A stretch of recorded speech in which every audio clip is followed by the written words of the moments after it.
কী হবে দাদা, এই যে বলে তুমি পরীক্ষায় অনেক নম্বর পেয়েছো, এবার তোমার চাকরি কনফার্ম, তাহলে এত কম নম্বর পেলে কী করে? কেন, তুই কি ভাবলি আমি ইচ্ছা করে পরীক্ষায় নাম্বার কম পেয়েছি? আসলে আমার চাকরিটা করতে আমার ইচ্ছা নেই, তার জন্য আমি ইচ্ছা করে কম নাম্বার পেয়েছি। নাহলে এসব যা প্রশ্ন এসেছিল না, আমার সব বাঁ হাতের খেল, বুঝলি তো? বাঁ হাতে লিখে দেবো, তাও আমি 100-90 পেয়ে যাবো। চুপ করে দাও, তোমার এই ঢপ দেওয়ার কথা বাদ দাও। তুমি এখন পাওনি বলে তুমি মিথ্যা কথা বলছো। হ্যাঁ, তোর তো এখন ঢবই মনে হবে। এখন আমি সত্যি সত্যি পাইনি তো, তাই এখন তো ঢবই মনে হবে। আমি ইচ্ছা করে করে বলছি তো, আমি চাকরিটা করতে ইচ্ছা নেই। তুই 2 দিন ওয়েট কর, 2 দিনের মধ্যে আমি একটা নতুন চাকরি করে দেখাচ্ছি তোর। ও আচ্ছা, তাই নাকি? ঠিক আছে, দেখা যাক 2 দিনের মধ্যে তুমি কেমন চাকরি পেয়ে যাও। কি ব্যাপার দাদা, 2 দিন বলে তো 2 বছর কেটে গেল, এখনো তো চাকরি পেলে না, কি হলো? হ্যাঁ, তুই কি ভাবছিস আমি চাকরি পাইনি?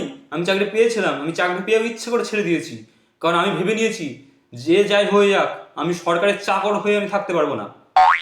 আচ্ছা, তাহলে তুমি কি কাজ করো এখন? তুমি তো নাই চাকরি বাকরি করবে না, তাহলে এখন তুমি কি কাজ করে সংসার চালাবা, হ্যাঁ নিজের? আমার এখন একটা নিজের সংস্থা আছে, আমি নিজের সংস্থায় এখন নিজেই মালিক।